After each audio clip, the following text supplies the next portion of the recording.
Praise the Lord. ദൈവത്തിൻ്റെ പരിശുദ്ധമായ നാമം ഈ വിശുദ്ധ ദിവസം വാഴ്ത്തപ്പെടുമാറാകട്ടെ. എന്നെ ശ്രവിക്കുന്ന എല്ലാ പ്രിയ ദൈവമക്കൾക്കും യേശു ക്രിസ്തുവിൻ്റെ നിസ്തുല്യ നാമത്തിലുള്ള എൻ്റെ സ്നേഹവന്ദനങ്ങൾ. അതേ പ്രിയമുള്ളവരെ, ഏപ്രിൽ മാസം അവസാനത്തെ ഞായറാഴ്ചയായി ദൈവസന്നിധിയിൽ ആമേൻ സ്തോത്രമായിരിക്കാൻ കർത്താവ് നമ്മെ സഹായിച്ചു. ഈ 4-ാം മാസത്തിൻ്റെ ആമേൻ സ്തോത്ര 1-ാം ദിനം മുതൽ ഈ ദിവസം വരെയും കർത്താവ് നമ്മെ അത്ഭുതകരമായി അതിശയകരമായ ജയത്തോടെ നടത്തി. നന്ദി നിറഞ്ഞ ഹൃദയത്തോടെ നമുക്ക് ദൈവത്തെ സ്തുതിക്കാം, സ്തോത്രം ചെയ്യാം. ഇന്നത്തെ ചിന്തയ്ക്ക് ആധാരമായി പരിശുദ്ധാത്മാവ് ഉണർത്തിയ ഒരു വേദഭാഗം വായിക്കുവാൻ ആഗ്രഹിക്കുന്നു. വിശുദ്ധ ലൂക്കോസ് എഴുതിയ സുവിശേഷം 16-ാം അധ്യായം അതിൻ്റെ 15-ാം വചനം. അവൻ അവരോട് പറഞ്ഞത്, നിങ്ങൾ നിങ്ങളെ തന്നെ മനുഷ്യരുടെ മുൻപാകെ നീതീകരിക്കുന്നവരാകുന്നു. ദൈവമോ നിങ്ങളുടെ ഹൃദയം അറിയുന്നു.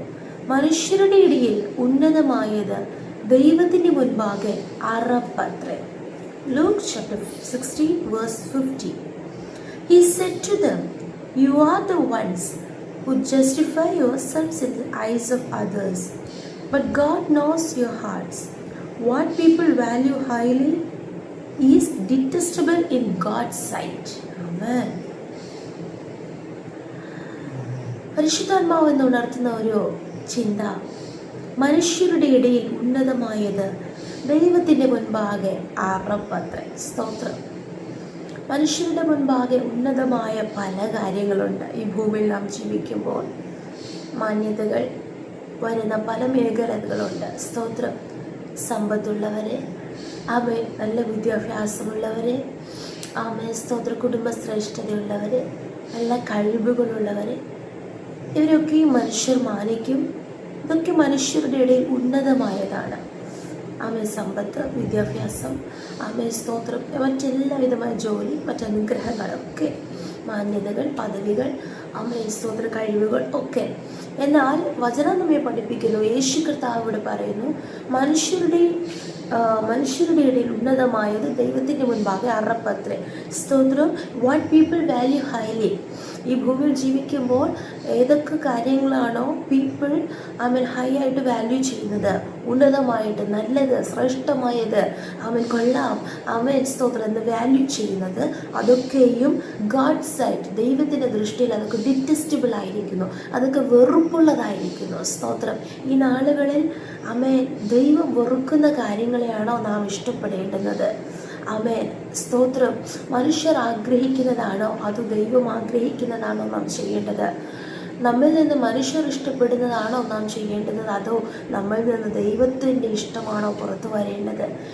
ഇവിടെ യേശു കർത്താവ് ഇത് പറയാനുള്ള കാരണം, അതേ ലൂക്കോസ് എഴുതിയ സുവിശേഷം 16-ാം അധ്യായം അതിൻ്റെ 13-ാം വചനത്തിൽ യേശു കർത്താവ് പറയുന്നു, 2 യജമാനന്മാരെ സേവിപ്പാൻ ഒരു ഭൃത്യനും കഴിയുകയില്ല. അവൻ ഒരുവനെ പകച്ചു മറ്റവനെ സ്നേഹിക്കും, അല്ലെങ്കിൽ ഒരുത്തനോട് പറ്റിച്ചേർന്ന് മറ്റവനെ നിരസിക്കും. നിങ്ങൾക്ക് ദൈവത്തെയും മാമോനെയും സേവിപ്പാൻ കഴിയുകയില്ല എന്ന് പറയുന്നു. സ്തോത്രം. അത് ഇംഗ്ലീഷ് ബൈബിളിൽ കുറച്ചുകൂടി വ്യക്തമായിട്ടുണ്ട്. No one can serve 2 masters. Either you will hate the one and love the other, or you will devote to the one and despise the other. You cannot serve both God and money. സ്തോത്രം. മലയാള ബൈബിളിൽ ദൈവത്തെയും മാമോനെയും എന്ന് പറയുമ്പോൾ English ബൈബിളിൽ അത് എടുത്ത് പറയുന്നുണ്ട്. God, ദൈവത്തെയും, മണി, ഹല്ലേലൂയ, സ്തോത്രം, പണത്തെയും നമുക്ക് ഒരുപോലെ സേവിക്കുവാനോ സ്നേഹിക്കുവാനോ കഴിയുകയില്ല. സ്തോത്രം. ഈ നാളുകളിൽ നമ്മുടെ ആവശ്യങ്ങളെ മുൻനിർത്തി, നമ്മുടെ ആഗ്രഹങ്ങളെ മുൻനിർത്തി, നമ്മുടെ സമ്പത്തുകൾക്ക് വേണ്ടി, നമ്മുടെ സ്തോത്ര സമ്പന്നതയ്ക്ക് വേണ്ടിയാണോ നാം ദൈവത്തെ സേവിക്കുന്നത് എങ്കിൽ നമുക്ക് തെറ്റുപറ്റിപ്പോയി. സ്തോത്രം. ദൈവത്തെയും മാമോനെയും, ഗാഡ് ആൻഡ് മണി രണ്ടും ഒരുപോലെ സെർവ് ചെയ്യുവാൻ നമുക്ക് കഴിയത്തില്ല. ഈ നാളുകളിൽ സ്തോത്ര ദൈവത്തെ മാത്രം സേവിക്കുന്നവരായി നമുക്കായിത്തീരാം. ആ മണിയെക്കുറിച്ച് പറയുന്ന സമയത്ത് പരീക്ഷന്മാർ യേശുവിനെ പരിഹസിക്കുന്നു. 14-ാം വചനം. ഇതൊക്കെയും ദ്രവ്യാഗ്രഹികളായ പരീക്ഷന്മാർ കേട്ട് അവനെ പരിഹസിക്കുന്നു. ഇന്നും അങ്ങനെ തന്നെയാണ്. യേശു കർത്താവ് പറഞ്ഞ ഈ മാറ്റമില്ലാത്ത, മായമില്ലാത്ത സുവിശേഷം ദൈവഭക്തന്മാർ വിളിച്ചു പറയുമ്പോൾ ദ്രവ്യാഗ്രഹികളാകിയ സ്തോത്രം, അതായത് സ്തോത്രം, മണിയെ ലവ് ചെയ്യുന്നവർക്ക് അത് ഇഷ്ടപ്പെടത്തില്ല. അവരെന്ത് ചെയ്യും? പരിഹസിക്കും. സ്തോത്രം. എന്നാൽ ആ പരിഹസിച്ചപ്പോഴാണ് യേശു പറഞ്ഞത്, നിങ്ങളെ തന്നെ മനുഷ്യരുടെ മുൻപൊക്കെ നീതീകരിക്കുന്നവരാകുന്നു. സ്തോത്രം. You are the ones who justify your cells in the ice of others. ആളുകൾ മറ്റുള്ളവരുടെ മുൻപാകെ നാം നമ്മെ തന്നെ നീതീകരിക്കുന്നവരാണോ, അതോ നാം നമ്മെ തന്നെ ദൈവം മുൻപാകെ സ്തോത്രം ഒന്ന് ശോധന കഴിച്ച് ഒന്നുകൂടെ ദൈവ വഴിയിൽ നാം വരുവാൻ നാം ആഗ്രഹിക്കുന്നവരാണോ? എപ്പോഴും നാം മറ്റുള്ളവരുടെ മുൻപാകെ നമ്മെ തന്നെ നീതീകരിക്കുന്നവരാണെങ്കിൽ നാം ദൈവത്തിന് കൊള്ളാകുന്നവരെ അല്ല. സ്തോത്രം. നീതീകരിക്കുന്നവൻ ദൈവമാകുന്നു. സ്തോത്രം. നാം നമ്മെ തന്നെ നീതീകരിച്ചാൽ ആ നീതീകരണം നമുക്ക് പ്രാപിക്കുവാൻ കഴിയുകയില്ല.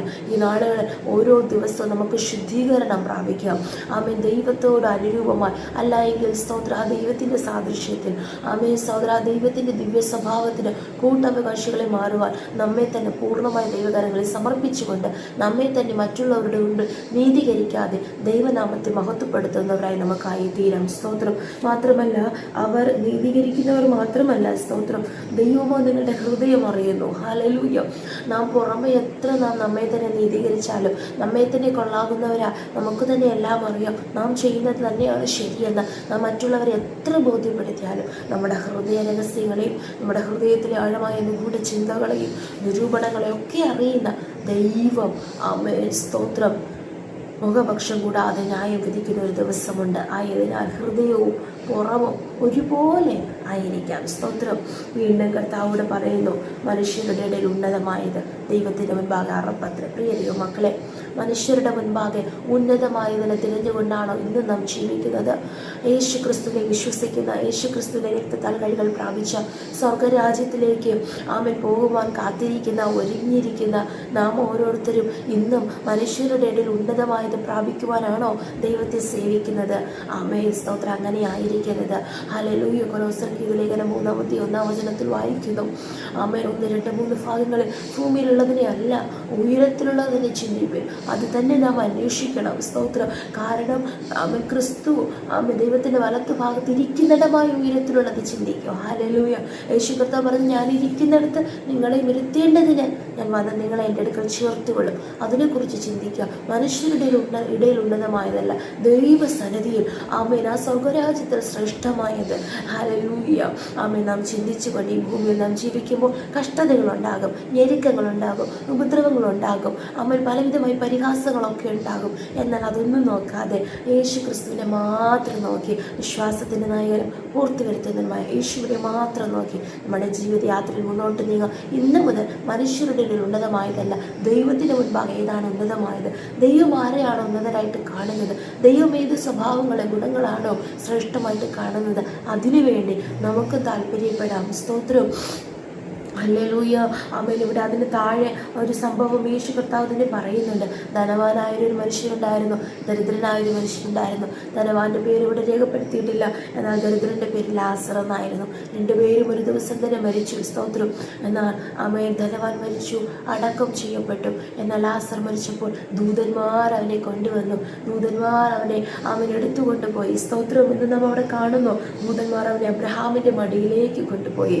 ഒരേ സമയത്ത് ധനവാൻ പാതാളത്തിൽ യാതന അനുഭവിക്കുമ്പോൾ മേലോട്ട് നോക്കിയപ്പോൾ ലാസർ അബ്രഹാമിൻ്റെ മടിയിലിരുന്ന് ആശ്വസിക്കുന്നു. സ്തോത്രം. 25-ാം വചനത്തിൽ Luke chapter 16:25. But Abraham replied, Son, remember that in your lifetime you received your good things, while Lazarus received bad things. But now he is comforted here, and you are in agony. സ്തോത്രവും. മകനെ, നിന്റെ ആയുസ്സിൽ നീ നന്മയും ലാസർ അവണ്ണത്തിന്മയും പ്രാപിച്ചു എന്ന് ഓർക്കാം. ഇപ്പോൾ അവനിവിടെ ആശ്വസിക്കുന്നു, നീയോ വേദന അനുഭവിക്കുന്നു. ഇത് തന്നെയാണ് പ്രിയരെ സംഭവിക്കുവാൻ പോകുന്നത്. ഈ ഭൂമിയിൽ ശ്രേഷ്ഠമായി ഉന്നതമായി മനുഷ്യരുടെ ആഡംബരത്തോടെ സുഖിച്ച് ജീവിക്കണം എന്നൊറ്റ ചിന്തയോടുകൂടെ പിന്നെ കുറച്ച് ദൈവാശ്രയം ദൈവത്തിലുള്ള വിശ്വാസത്തോടെ ജീവിക്കുന്നവരുടെ അവസാനം ഇത് തന്നെയാകും. എന്നാൽ അങ്ങനെയല്ല. ഏത് ദാരിദ്ര്യത്തിലും ഏത് കഷ്ടതയിലും യഥാർത്ഥമായ ദൈവത്തെ സേവിച്ച് മനുഷ്യരെ നോക്കാതെ മൊർദെഖായിയെ നോക്കണേ. മനുഷ്യരാൽ വരുന്ന മാനമല്ല നോക്കിയത്, ദൈവത്തെയാണ് നോക്കിയത്. ആ മൊർദെഖായിയെ ദൈവം മാനിച്ചു. സ്തോത്രം. അങ്ങനെയാണെങ്കിൽ ഭൂമിയിലെ കർത്താവ് നമുക്ക് മാന്യതകളൊക്കെ നൽകും. എന്നാൽ നാം ദൈവ വഴി വിട്ട് പിന്മാറാതെ ദൈവത്തിൻ്റെ ദൃഷ്ടിയിൽ ദൈവത്തിന് പ്രസാദമുള്ളവരായി ജീവിക്കാം. സ്തോത്ര. ആ സ്വർഗരാജ്യത്തിൽ ആ നിത്യജീവൻ അവകാശമാക്കുവാൻ കർത്താവ് നമ്മേവരെയും സഹായിക്കുമാറാകട്ടെ. ഈ വചനങ്ങൾ ദൈവം നമ്മേവരും അനുഗ്രഹിക്കുമാറാകട്ടെ. നമുക്കൊരുമിച്ച് പ്രാർത്ഥിക്കാം. നല്ല ദൈവ പിതാവേ, അനുഗ്രഹിക്കപ്പെട്ട ദിവസത്തിനായി ഞങ്ങൾ അങ്ങനെ സ്തുതിക്കുന്നു, സ്തോത്രം ചെയ്യുന്നു. ദ്രവ്യാഗ്രഹം സകലവിധ ദോഷത്തിന് കാരണമാകുന്നു എന്ന് ഞങ്ങൾ വായിക്കുന്നു കർത്താവേ. അപ്പാ സ്തോത്രം. അതേ നാഥ, ഈ നാളുകളിൽ ദ്രവ്യാഗ്രഹമല്ല കർത്താവേ. അപ്പാ സ്തോത്രം, സ്തോത്രം. അതേ സങ്കീർത്തന 27 സങ്കീർത്തനം 4 വചനത്തിൽ പറയുന്നത് പോലെ ഞാൻ ഒന്ന് തന്നെ ആഗ്രഹിക്കുന്നു. അപ്പാ നിന്റെ സ്തോത്ര സന്നിധിയിൽ വസിക്കണമെന്ന് ആഗ്രഹിക്കുന്നത് പോലെ ഇന്നാളും ദൈവ സാന്നിധ്യത്തെ ആഗ്രഹിച്ച അപ്പം അങ്ങയുടെ കർത്താവ് അഭിഷേകത്തിനായി കൊതിച്ച് കർത്താവെ തന്നോട് യാചിക്കുന്നവർക്ക് പരിശുദ്ധാത്മാവിനെ എത്ര അധികം നൽകും. ആത്മാവിൻ്റെ ശക്തി പ്രാപിച്ച് ഈ കർത്താവ് ലോകത്ത് ജീവിപ്പാൻ, ജയകരമായൊരു ക്രിസ്തീയ ജീവിതം നയിപ്പാൻ കർത്താവ് സഹായിക്കണമേ. ഭൂമിയിലുള്ളതിനെയല്ല ഉയരത്തുള്ളത് ചിന്തിപ്പാൻ, മനുഷ്യനാൽ വരുന്ന മാനവും ഉന്നതമായ കാര്യങ്ങളല്ല കർത്താവ്, ദൈവത്തിൻ്റെ ദൃഷ്ടിയിൽ ഉന്നതമായതിനെക്കുറിച്ച് ചിന്തിച്ച് കർത്താവ് അതിനെക്കുറിച്ച് ധ്യാനിച്ച് അപ്പോൾ ദൈവത്തെ മാത്രം സേവിച്ചും ഈ നാടുകൾ മുന്നോട്ട് നീങ്ങും. കർത്താവ് ഞങ്ങളെ സഹായിക്കുന്ന കൃപയ്ക്കായി സ്തോത്രം ചെയ്യുന്നു. ഈ വചനപ്രകാരം ഞങ്ങൾ ഒന്നുകൂടെ സമർപ്പിക്കുന്നു കർത്താവേ. ഹല്ലേലൂയ. സ്തോത്രം, സ്തോത്രം. ജീവിതയാത്രയിൽ തകരാതെ ഞങ്ങളെ വഴി നടത്തുന്ന കർത്താവിൻ്റെ കരങ്ങളിൽ ഞങ്ങളെ പൂർണ്ണമായി സമർപ്പിക്കുന്നു. അങ്ങനെ ആശ്രയിക്കുന്നു. അങ്ങ് അത്ഭുതങ്ങളെ ചെയ്യുന്ന കൃപയ്ക്കായി സ്തോത്രം താഴ്ത്തുന്നു. യേശു ക്രിസ്തുവിന്റെ അധികാരമുള്ള നാമത്തിൽ പ്രാർത്ഥന കേൾക്കണം സ്വർഗ്ഗസ്ഥ നല്ല പിതാവേ. ആമേൻ, ആമേൻ, ആമേൻ. May God bless you.